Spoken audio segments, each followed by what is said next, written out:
Urwandiko rwa mbere rw'Abakorinto igice cya 13 umurongo wa 4 kugera ku wa 7 hari amagambo tujya dusoma kenshi ngira ngo uyu munsi tuze kuyaganiraho. Aravuga ngo urukundo rurihangana rukagira neza, urukundo ntirugira ishyari, urukundo ntirwirarira, ntirwihimbaza, ntirukora ibiteye isoni, ntirushaka ibyarwo, ntiruhutiraho, ntirutekereza ikibi ku bantu, ntirwishimira gukiranirwa kw'abandi, ahubwo rwishimira ukuri. Rubabarira byose, rwizera byose, rwiringira byose, rwihanganira byose. Ariko noneho hagumyeho kwizera n'ibyiringiro n'urukundo. Ibyo uko ari bitatu, ariko ikiruta ibindi ni urukundo. Mu Bagalatiya 5:22 na 23 naho hari amagambo avuga ngo ariko rero imbuto z'umwuka ni urukundo, n'ibyishimo, n'amahoro, no kwihangana, no kugira neza, n'ingeso nziza, no gukiranuka, no kugwa neza, no kwirinda. Bimeze bityo nta mategeko abihana. Izi mbuto z'umwuka dusomye zitangizwa n'ijambo urukundo, niyo mbuto ya mbere. Ikibazo cya mbere ngiye guhera ku kibazo, ariko no kugira ngo tugitekerezeho kandi tugisubize. Mu muco twasanze ndetse n'uwa kera, mbere y'uko umuntu abana n'undi, umugabo n'umugore, niba ndi kuvuga, sindi kuvuga umugabo n'undi mugabo cyangwa se umugore n'undi mugore nka bimwe bisigaye byarateye. Twasanze abo bantu bagomba kubanza bakaba abantu bakundana, sibyo? Bakaba abafiancé, bakaba abantu bakundana rwose urukundo rwiza, hanyuma bakabona kubana. Muri za mbuto nyinshi tumaze gusoma harimo no kwihangana, harimo n'ibyishimo, harimo no kugira neza, harimo n'ingeso nziza. Kuki Imana itafashe icyitwa abantu bihanganirana ngo ikigire impamvu ituma abantu babana? Ngo abantu bashobora kwihanganirana babane, abantu bashobora kugirana ibyishimo babane, abantu bashobora kuba abagwaneza umwe ku wundi babane, ahubwo ikavuga ngo abantu bakundana. Impamvu nta yindi, urukundo ni imbaraga ikomeye. Urukundo rufite imbaraga ziruta izindi mbuto tubona, kuko Bibiliya yatubwiye mu rwandiko rwa mbere rw'Abakorinto igice cya 13 umurongo wa 13 ngo hagumyeho kwizera n'ibyiringiro n'urukundo, ibyo uko ari bitatu. Ngo ariko ikiruta ibindi ni iki? Ni urukundo. Bigaragaza yuko bagereranije ibintu bitatu bindi byiza, ariko basanga urukundo rufite imbaraga kubirusha. Kubera iki rero? Biroroshye yuko wagirira neza umuntu iyo umukunda. Biroroshye yuko wakwihanganira umuntu iyo umukunda. Kandi birakomeye ko wakwihanganira umuntu iyo utamukunda. Turaza kubirebaho. Bibiliya isobanura ko urukundo rukubiyemo uburyo bwose umuyoboke nyakuri wa Yesu yitwaramo. Nibyo, urukundo ni ingaruka z'uburyo ubayeho ku bwa Yesu no muri Yesu. Mu gitabo cy'ibyakozwe n'intumwa cyanditswe na Ellen White, ipaje ya 304, aha ni mu gitabo cy'Ikinyarwanda cyavuguruwe muri 2018. Aha ni bavuga kuvugururwa, twumve ko ari uguhindurwa, ahubwo akenshi no gukoresha imvugo zishobora kumvikana mu rurimi rwacu. Hari n'igihe ubusobanuzi bwa mbere cyangwa ubusemuzi bwa mbere buba butarakozwe ku rugero rwiza, bikaba ngombwa yuko habaho indi ngeri. Kumvira ijambo ry'Imana kwera imbuto y'icyo umuntu akeneye ari cyo. Gukundana bya kivandimwe nta buryarya, nk'uko biboneka mu rwa mbere rwa Petero igice cya mbere umurongo wa 22. Uru rukundo ruturuka mu ijuru kandi ruyobora ku mpamvu nyazo zihanitse no ku bikorwa bitarimo kwikubira. Mbese uru rukundo ruvugwa ni uruhe? tugiye kureba urukundo ruvugwa urwo ari rwo. Bibiliya yanditswe mu ndimi bavuga eshatu, cyane cyane ebyiri, Igiheburayo n'Ikigiriki n'Ikinyaramaya. Ariko Bibiliya mu isezerano rishya yakunze gukoresha Ikigiriki, aho aya magambo tugiye kureba akomoka. Urukundo rumwe rwakoreshejwe muri Bibiliya mu Baheburayo igice cya 13 umurongo wa 4 no mu rwa mbere rw'Abakorinto igice cya 7 umurongo wa 5. Ubishobora arandika aya masomo, ntabwo ndibuze kuyasoma. Urwo rukundo mu Kigiriki rwitwa eros. Uru rukundo eros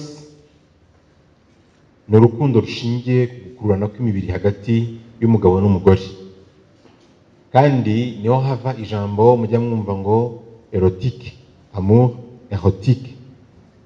Ni urukundo rushingiye ku gukururana hagati y'abo bantu babiri. Urundi rukundo Bibiliya ikoresha ni urwo bita philia cyangwa philos.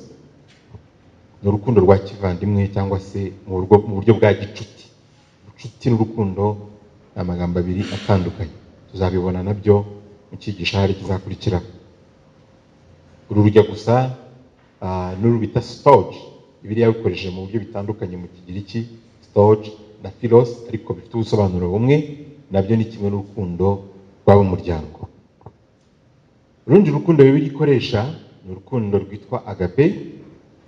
Ni urukundo rutikanyiza, rwitanga, rutagira ikigombero, rutareba inyungu, urukundo rwitangira abandi, nk'uko tubibona muri Yohana igice cya 3 umurongo wa 16. Ni amagambo tuzi twese avuga ngo Imana yakunze abari mu isi cyane byatumye itanga umwana wayo w'ikinege, kugira ngo umwizera wese atarimbuka, ahubwo ahabwe ubugingo buhoraho. Amagambo ndayakunda, namwe mwese murayakunda, twanayafashe mu mutwe. Ikigorana ni ukubaza abantu ngo hakurikiraho ibihe. Umurongo nzi ko abantu benshi bawufashe mu mutwe, ariko ibikurikiraho ni byiza cyane.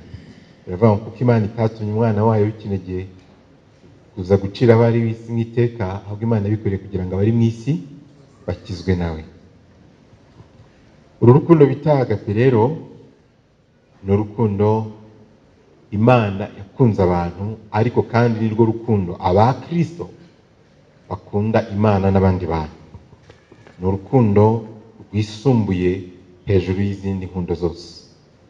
Iyo dusomye hariya mu rwa mbere rw'Abakorinto, rwa rukundo rwihangana, rwa rukundo rubabarira byose, rwizera byose, rwiringira byose, rutishimira gukiranirwa kw'abandi, ahubwo rwishimira ukuri, ni agape baba bavuga.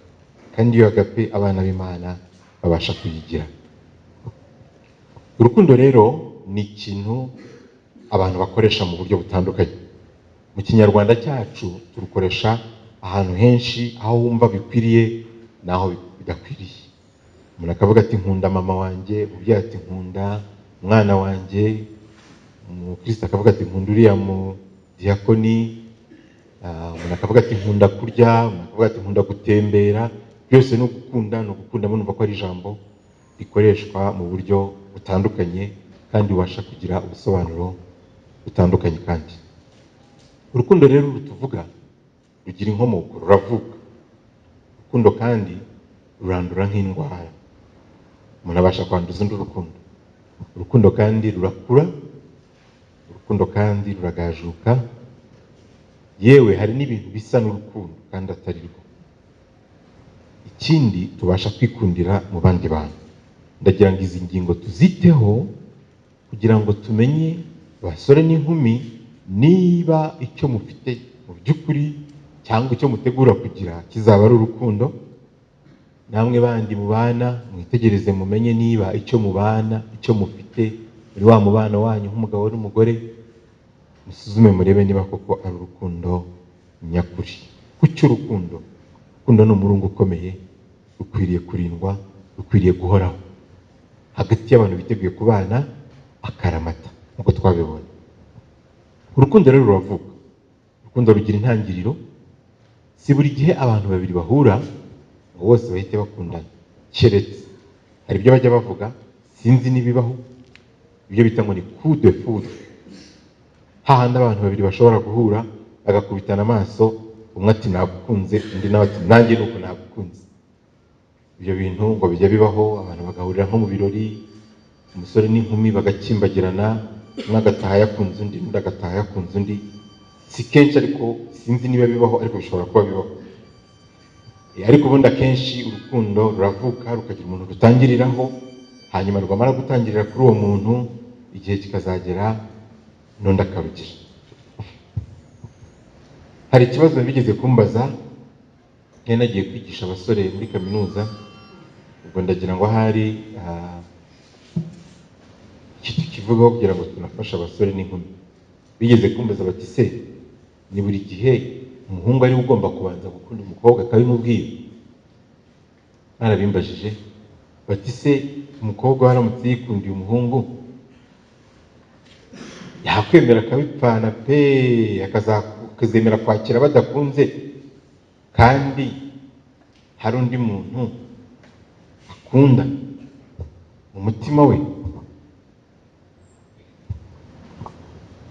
Muragira ngo ngisubize se kandi mwabisomye hariya hejuru? Yego, n'umukobwa abasha kubanza gukunda umuhungu kandi nyuma bikazavamo urukundo. Itandukaniro riba mu nzira bazanyura bitewe n'umuco. Ni umuco, amategeko hari ry'umwami dufite kuri ibyo, ariko umuco wacu twawusanze umuhungu ari ugenda agashaka inzira. Ubu nabonye iyo bamaze gukundana haraje n'ikindi kintu abantu bita ngo ni ugutera ivi, sibyo? Gutera ivi, ko babyita biriya bintu byo, sinzi niba ari byo cyangwa niba atari byo, sinzi n'ahantu byakomotse. Nta nubwo nshaka kugira uwo mvugira, njya numva ndi umusore ntabikora, numva ntapfukamira umuntu ngo mumubwire ngo tuzabana. Hari ahantu hake bijya bibaho ko umusore abitegura akabikora nka surprise yakoresheje amafaranga yishyuye n'ahantu, yarangiza umukobwa akabyanga. Mwigeze mubibona? Njya mbibona ku mbuga nkoranyambaga, hari aho mperutse kubibona n'abandi bose barabibonye, mbivugiye ntabwo nta nubwo mbazi. Umusore abigerageje, umukobwa ahita yiruka, aburirwa irengero. Sinzi wenda kuko hari agace kamwe birashoboka ko yaje kugaruka. Hari nabo nigeze kubibona babikoreye kuri stade n'ahandi.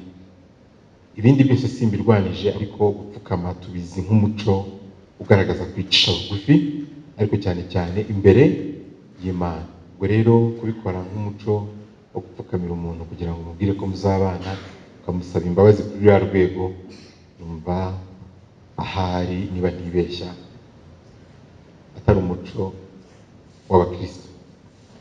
Umukobwa rero nawe ashobora kubanza gukunda agakoresha inzira ze bwite.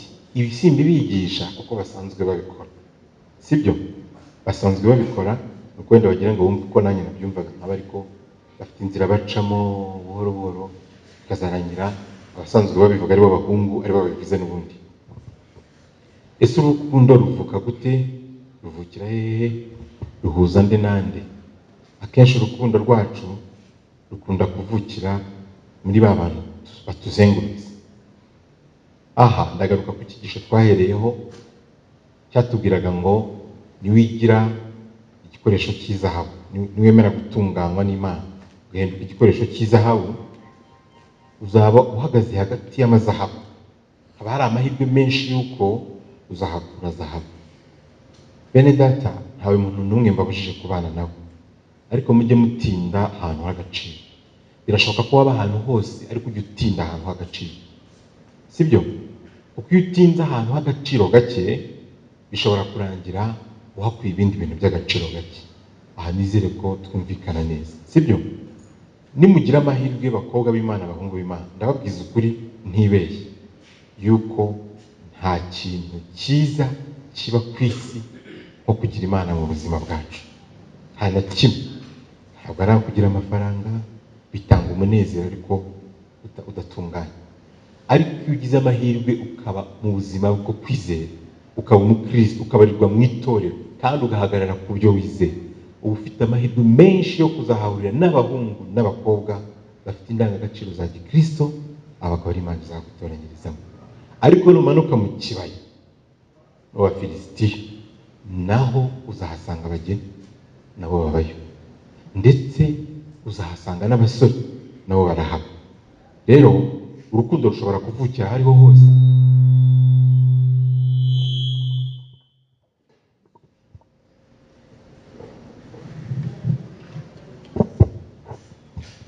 Sinzi niba hari ikosa nari nkoze tekinike.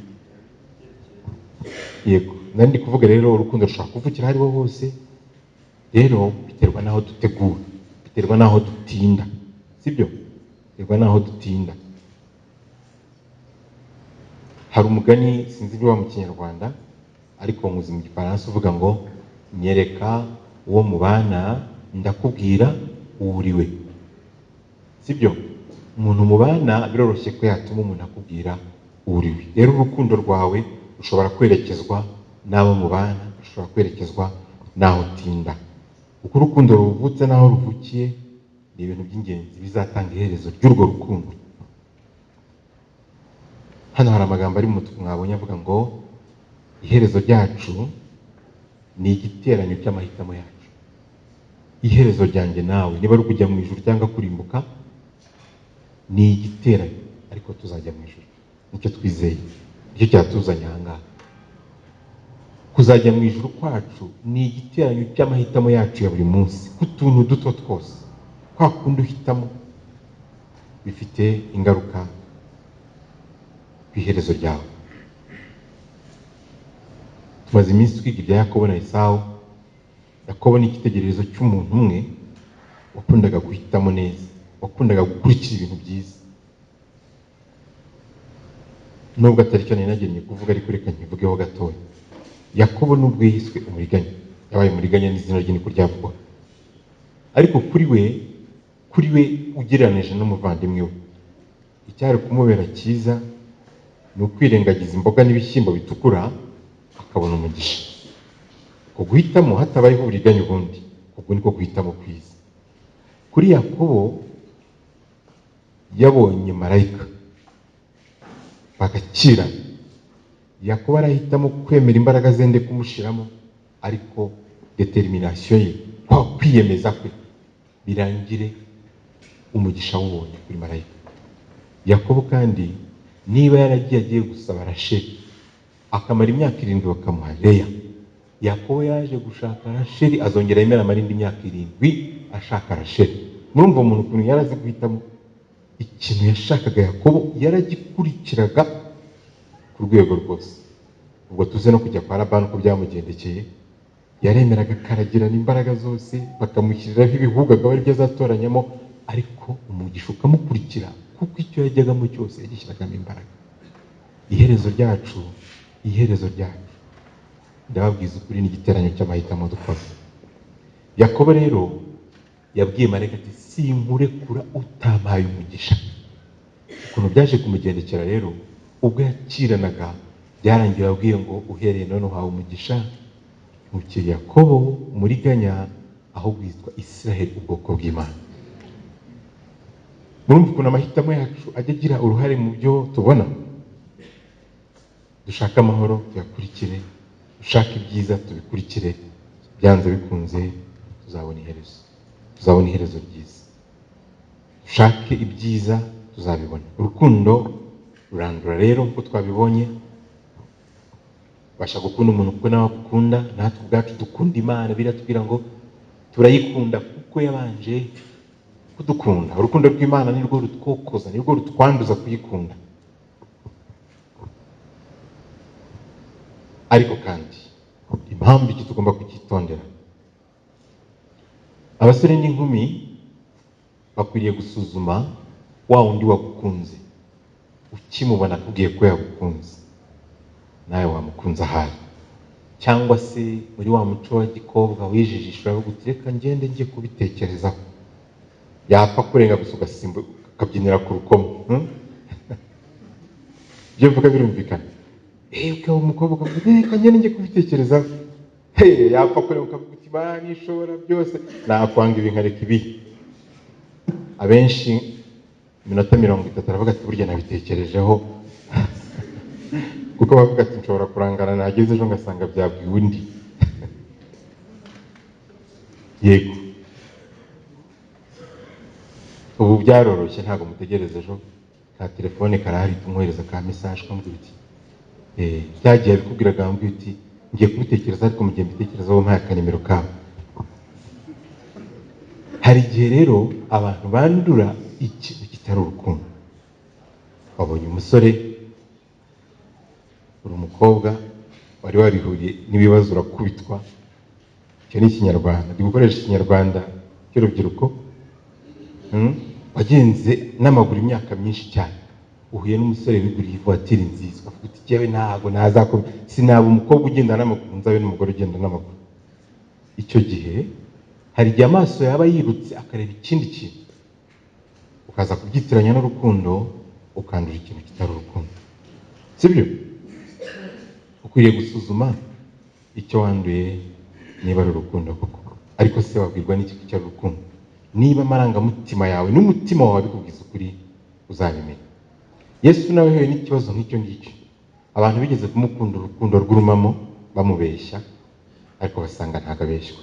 Abasomye muri Yohana igice cya 6:26 haboneka igitekerezo. Umunsi umwe Yesu yahuye n'abantu, abagirira impuhwe. Amaze kubagirira impuhwe, ahita akora igitangaza, abantu babona imigati n'amafi. Birashoboka ko n'abari abantu babashonje, birashoboka. None bamaze kubona imigati n'amafi, bakavuga ati uyu muntu wajya tumukurikira ahantu hose agiye, noneho ko n'igihe inzara yagitera yajya tubura ibintu bigahinduka imigati n'amafi. Baramukurikiye. Yesu ngo yambukiye mu bwato, ngo ageze hakurya asanga abantu bamutanzeyo ari benshi cyane. Yesu rero nawe aho abera umuhanuzi mwiza cyane, abwira ati reka imbabazi. Aho ntiyari pfanye, yabwira ati imbabazi ni iki cyabazanye? Mbese ni urukundo mwakunze ijambo ry'Imana cyangwa ni ya migati? Yari yamaze kubibona. Bakobwa, basore, mbese ni urukundo cyangwa ni ya migati? N'abasore nabo kandi ni byiza kwirinda kubanza imigati imbere.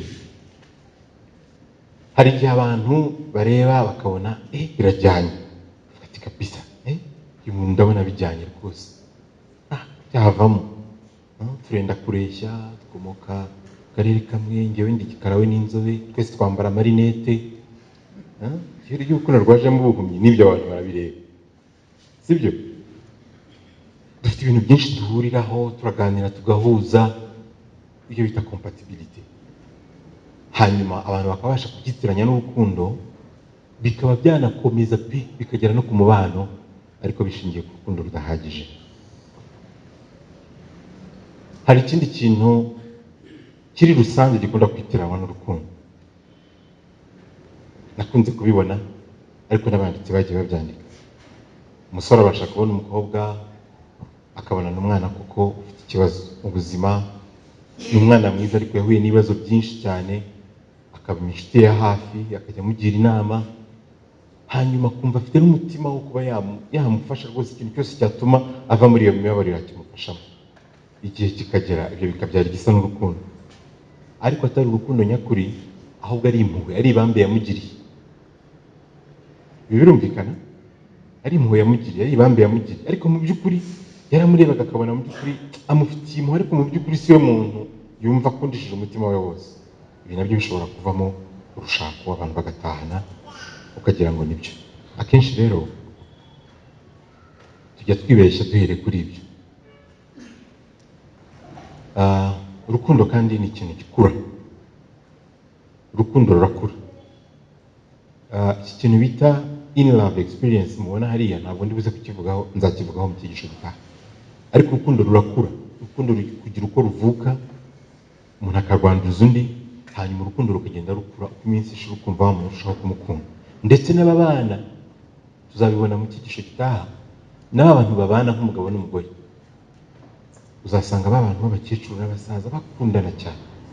Mwigeze mwumva ahantu umusaza yapfuye hashira ibyumweru 2 n'umukecuru agapfa kandi atararwaye? Bijya bibaho. Urukundo ruba rwarakuze. Hari igihe rero twahoze tubivuga ubushize, tuvuga tuti turi bakuru, tuzi ubwenge, turakundana, turasengana, birahagije. Ariko urukundo ni ikintu gikeneye gukura. Umubare mu gice 15 umurongo wa 2 avuga ngo umuntu wese muri twe anezeze mugenzi we kugira ngo amubere inyunganizi. Urukundo rurakura rukunganirana, ariko kandi urukundo ruragajuka. Urukundo rubasha kugajuka. Ibi nabyo sindi mu bitindeho, tuzabireba mu kindi cyigisho. Urukundo rubasha kugajuka iyo rutagaburiwe, gukunda ukamwicisha imbeho yo gukundwa, yo kwitabwaho, yo kugirirwa neza nawe. Urukundo rubasha kugajuka. Hari ibikorwa byinshi abantu birengagiza iyo bamaze kubana, abagabo n'abagore. Hari ibintu byinshi bihinduka narasabwe narakowe. Mwigeze mwumva icyo gitekerezo kera? Abatari bashobora kuba bataracyumvise. N'umuntu umwe nuko byamubayeho akiri umugeni n'ibyo bibazo, we ngo yari yarasabwe, ariko ngo yari umukobwa ugira isuku cyane, agiraga isuku imbuga yo akayikubura akagira nk'iriya. Hanyuma umusore umwe aza kubona iyo mbuga ukuntu ihora isa neza, aramukunda, arangije yifuza ko bazabana, aramusaba, ajya mu mahanga. Amaze kujya mu mahanga, umukobwa ntiyongera gukubura, ntiyongera gusokoza, ntiyongera gukaraba. Bamubaza ati se usigaye ugira umwanda kandi wari umukobwa mwiza kera? Ati jyewe narasabwe narakowe. Ahari akaga rero kera, hari igihe itumanaho ryari ritaraza, umusore aza kuza, ageze iwabo w'umukobwa abona hameze igihuru. Atangira kubaza ati se wa mukobwa wahoraga kuburiye imbuga aho ntiyaba yarapfuye cyangwa akaba atakiba hano? Mu gihe yabibazaga baramuhamagarira, amubonye abona nta kintu asokoza, abona nta kinambara yitayeho. Narasabwe narakowe. Umusore yari yarikundiye isuku, aramubera, ajya gushaka abandi. Cyari igitekerezo twajyaga twiga mu rusengero, batubwira ngo hari igihe no muri Yesu tuvuga ngo twarasabwe twarakowe. Nigeze mbona igitekerezo cy'ikintu kitari urukundo, sinzi niba cyaraje kuba urukundo. Nigeze kubona umuntu umwe yakunzwe n'abantu benshi, ari umuntu mwiza rwose, umukobwa mwiza, none ntagakundwa n'abasore benshi cyane kandi bakomeye. Nta muntu rwose uciriritse najyaga mbona amugendaho. Hanyuma igihe kiza kugera, bikajya bimugora kumenya uwo yirukana n'uwagumana nawe. Izo ni intege nke zitari nziza, ntawe n'umwe nzihamagarira, ariko bura n'umwe abwira ati nkunda wowe, ntabwo uramukunda. Akamera nk'umuntu utinze guhitamo. Igihe kiza kugera, abantu babiri bafata nk'aho yabemereye gukundana nabo, noneho agomba guhitamo. Mu gihe bikimeze gutyo, umwe aza kugira gutya akuramo akarenge, kandi uwo yakuyemo akarenge yumvaga ku giti cye ari we yagakunze. Hanyuma uwo bagumanye akumva ntamukunze urukundo rwose, ariko yabonaga ari usigaye yari umuntu w'umukire cyane pe. Baza gupanga ubukwe, ariko umunsi umwe ubwo yaganirizaga umuntu umwe, nari umwana ariko narabyumvise, arambwira ati buriya rero nubwo ngiye gukora ubukwe, buriya muntu numva ntamukunda, ntabwo ndabyiyumvamo. Ndaramubwira ati se kuki ugiye kubana n'umuntu udakunda? Ati ntakundi. Ati wa wundi numvaga rero twabana, ariko byaje kurangira bidakunze. Ubukwe bwigereje, aza kongera asanga wa mubyeyi aramubwira ati se kumva usigaye umukunda? Ndaramubwira ati bizagenda biza. Mperuka icyo kiganiro, nongera kubona ubukwe bwabaye. Niba urukundo rwarageze aho rukaza, niba rutaraje ntabwo mbizi, ariko ibintu nk'ibyo birashoboka.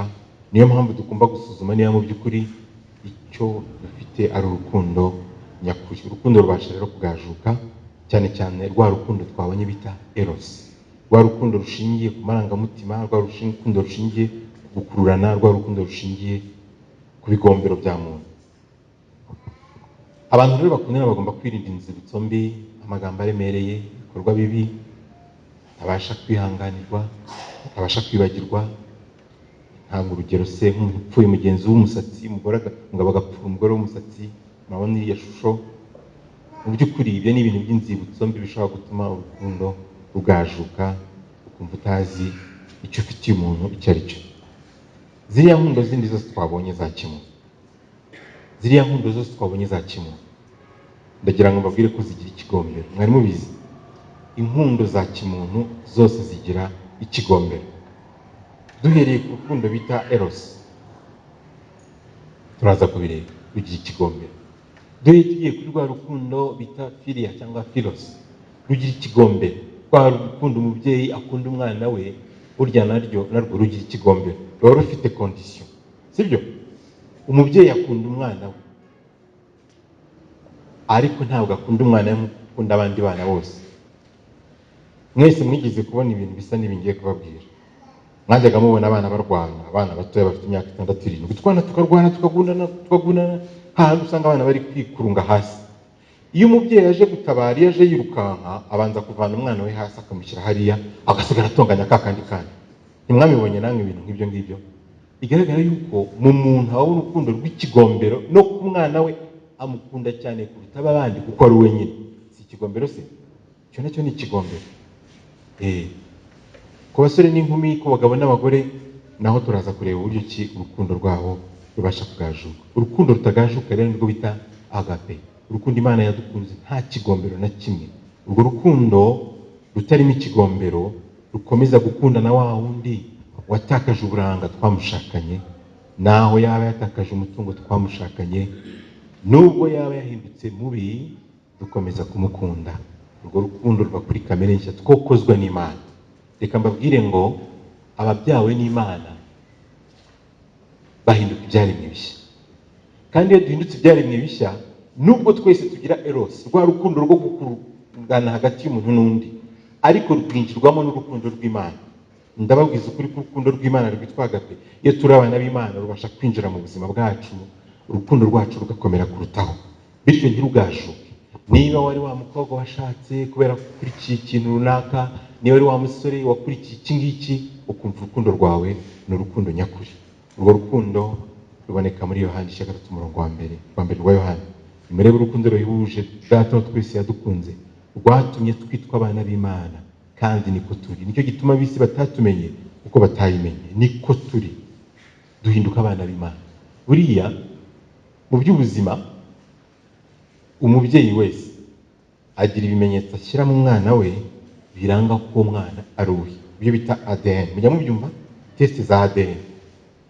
Uramutse ubeshye umwana si uwanjye, iyo bakoze ADN basanga uwo mwana hari udutrasi, hari ibimenyetso yajyanye yakuvanyeho.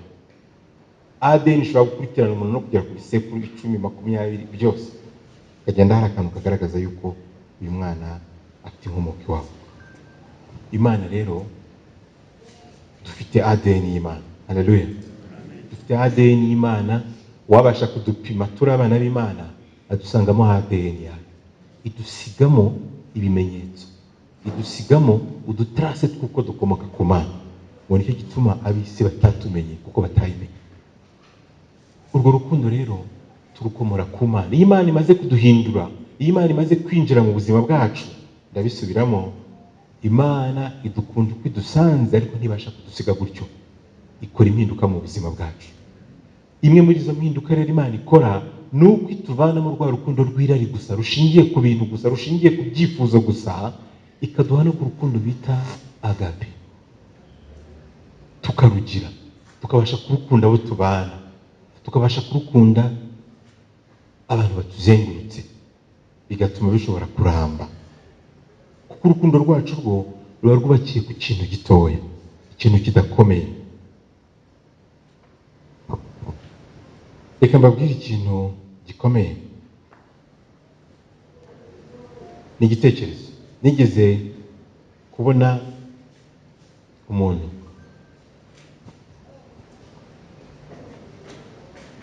umugore yararwaye, amaze kurwara ajya mu bitaro. Hanyuma bakomeza kubura indwara arwaye, bakabona arakomeza kugenda aremba, ananuka, amera nabi. Igihe kiza kugera bamukorera ibipimo byinshi, baza gusanga afite ubwandu. Bari abantu bakiri bato cyane batamaze imyaka myinshi babana, basanga afite ubwandu, kandi imbere y'uko urukwe baripimishije ahantu henshi basanga ni bazima. Hanyuma bamaze kumusangana ubwandu, umugabo yari aho ngaho amukunze, bari bamaranye imyaka itari myinshi ariko atari na mikeya, ntabwo bari bakiri abantu bita ngo ni abajeni mari. Hanyuma baramubwira bati rero ubwo tupimye umudamu wawe tugasanga afite ubwandu, nawe tugomba kugupima. Abwira ati nanjye mupime. Umugabo arikanga cyane kuko ibyo bintu byari inkuru yumvise bwa mbere, ni ibintu atari yarigeze yitega, nta nubwo yari indwara yatekerezaga ku mudamu we. Hanyuma bamupimye we basanga ni muzima, basanga ntabwo arwaye. Mu kinyarwanda cyacu cyangwa se mu muco dusanga nka twebwe n'abakristo akenshi byarangirira aho ngaho, ntabwo byatworohera. Buriya n'abakristo hari igihe iyo urukundo rw'Imana rutinjiye mu buzima bwacu, urukundo rwacu ruba ari igice. Nigeze kubaza abantu rimwe, bari abakristo ariko tutari mu rusengero. Buriya mu rusengero reka mbabwire tuba turi beza cyane kuruta uko bisanzwe. Iyo ushaka kumenya ubwiza bw'umuntu ntabwo wabirebera mu rusengero. Ushaka kumenya ko umuntu ari umwana mwiza ntabwo wabirebera hano ku rusengero ku isabato. Ku isabato tuba twasize ibintu byose bindi bitugaragaraho ibimenyetso byo kwa Satani, tukagerageza gusana n'abana b'Imana cyane. Noneho rero mbaza abantu tutari mu rusengero nti hari hamaze iminsi hari bya bintu by'abakozi n'abandi bantu bagiriraga n'abana n'abandi bafataga abana ku ngufu benshi. None ndabaza ariko umuntu agufatiye umwana ku ngufu kuko ufite imyaka 2 wakora iki? Maze abakristo bantu bitekerezo. Umwe akambwira ati Imana ishobora byose gufata nk'ikijerekani nkagitwika nkajya mutonyangirizaho, nkatonyangiriza nahariya nkatonyangiriza nahariya.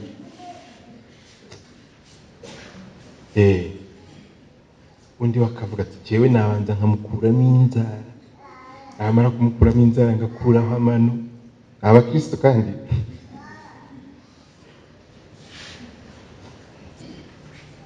Yesu bigeze kumuzanira umugore bafashe asambana, baza bavuza induru bafite amabuye, bari bayafite mu ntoki babyiteguye.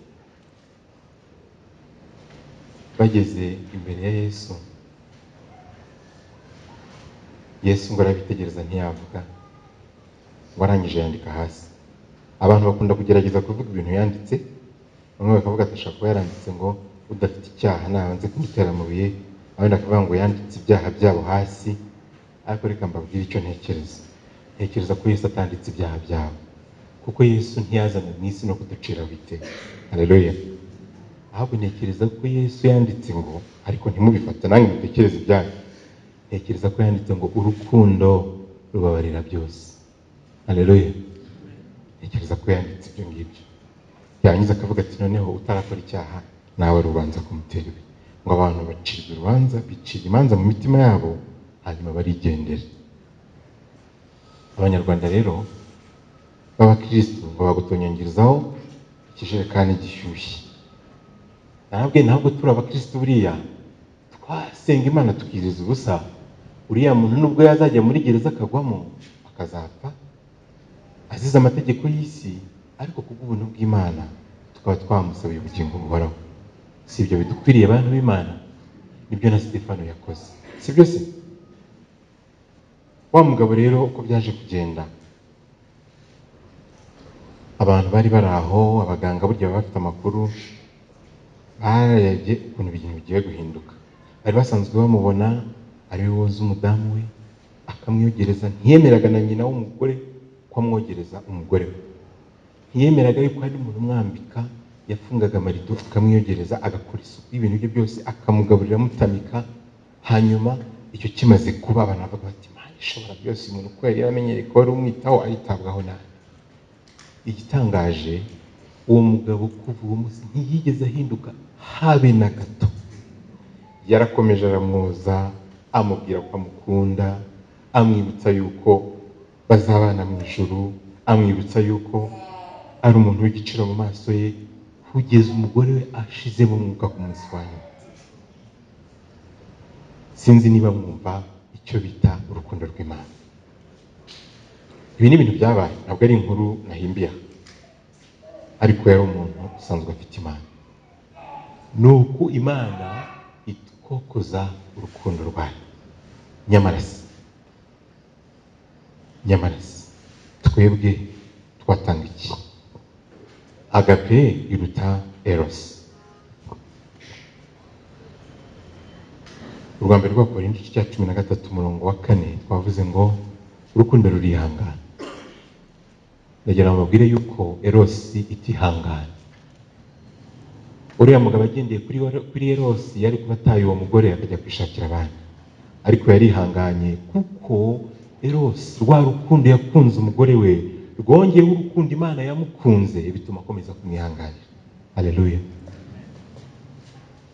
Urukundo rugira neza nubwo umuntu yaba ari mubi, nubwo umuntu waba waramukundiye uburanga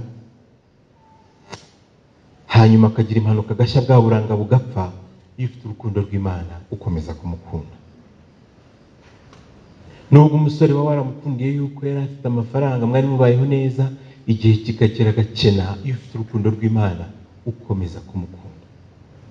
Urukundo rugira neza. Uyu mugabo yakomeje kugirira neza umugore we nubwo ku maso y'abantu hari habonetse impamvu yagatumye atamugirira neza. Urukundo ntirugira ishyari, urukundo ntirwirarira.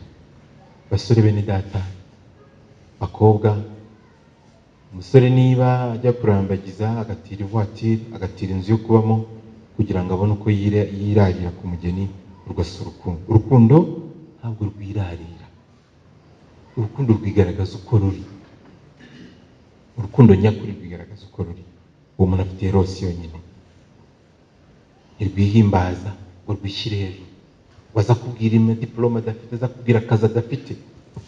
Ntirukora ibiteye isoni, ntirushaka ibyarwo, ntiruhutiraho, ntirutekereza ikibi ku bantu, ntirwishimira gukiranirwa kw'abandi, ahubwo rwishimira ukuri.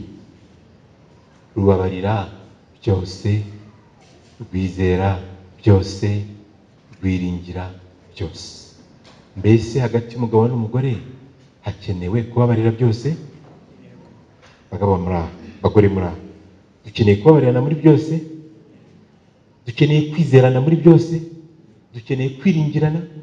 Ibi ngibi nta kindi kibizana keretse urukundo rw'Imana bita agape, rwiyongereye kuri rwa rundi twahereyeho, nibwo urukundo rwacu rushyitse.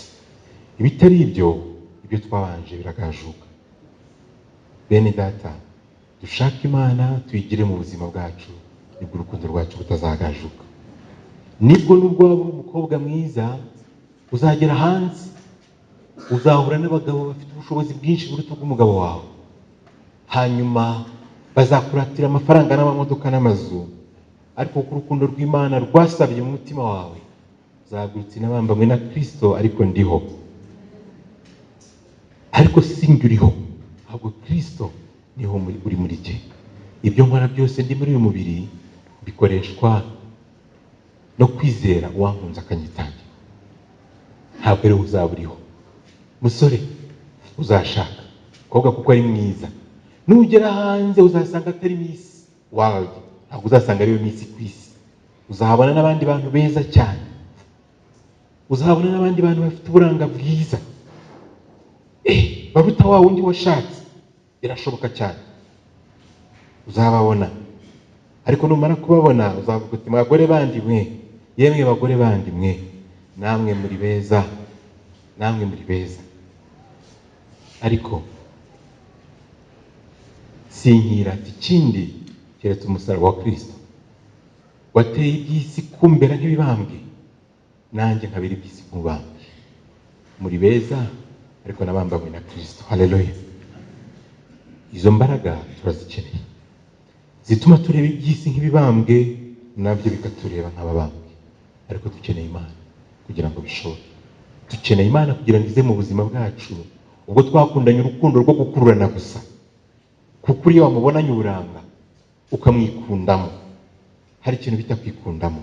Basore, iyo ukundiye umuntu ko afite uburanga bwiza, burya ntabwo ari ubukunda, ahubwo uba wishimiye ko wabonye umuntu uzanezeza irari ryawe. Uzajya unyura mu bantu bakavuga cyakana afite umugore mwiza pe. Ntabwo uriya muntu umukunda, ahubwo wamwikunzemo. iyo ukunda biriya kuko afite biriya, yize amashuri menshi, akomoka mu muryango ukomeye. Bene data, ndagira ngo mubwire yuko uwakunze biriya bintu kuko bizahaza irari ryawe, ntuba wamukunze, uba wamwikunzemo. Niyo mpamvu kuri bamwe batazi Imana, iyo bishize babasiga, barabasiga. Dukeneye urukundo rw'Imana. Ababyeyi bamwe bajya bakora ikintu cyitwa mariage arrangé. Bakavuga bati ubwo ndo kwa kanaka, nuriya mwaka wari kwa kanaka, imiryango yacu yaragendaniraga, turabona rwose byakunda, bagafuza abana babo bakabana, bakabashingira isano idashingiye ku rukundo, ishingiye ku kindi kintu. Abana bakaba abana, ariko ejo bikanga kuko ikintu bashingiyeho kitari gihagije. Urukundo nizo mbaraga zikomeye zishobora guhuza abantu babiri badahuje, badafite imyumvire ingana, batize amashuri angana, badakomoka ku misozi imwe, bafite ibintu byinshi batandukaniyeho mu myumvire n'imikorere n'imitekerereze, ariko rukabarinda bakagendana imyaka 50. Ariko bagenzi, iyo rutajemo Imana, biba ari ugupfa ku bana, biba ari ugupfa ku bana, biba ari ugupfa ku bana. Abantu bamwe bakabaho ubuzima bukanga, urukundo rwakonje, urukundo rwagajutse, urukundo rwavutse ariko igihe kikagera rukaba rubi, ariko bakavuga bati se ntabwo twatana, aba bana bacu ntabwo tuzi ukuntu babaho. Iyo ni isano cyashya isigaye ituma abantu babana nk'abaturanyi beza, bakagumana kubera abana. Njya nyita Save the Children. Muzi iyo ONG bita Save the Children. Isano ishingiye kugira ngo turinde abana bacu. Ndakavuga ati byakumvikana bite turi abakozi b'itorero, turi abakozi b'Imana, tugatandukana, tukagirana ibibazo gutya. Bakabaho ngaho batabanye neza,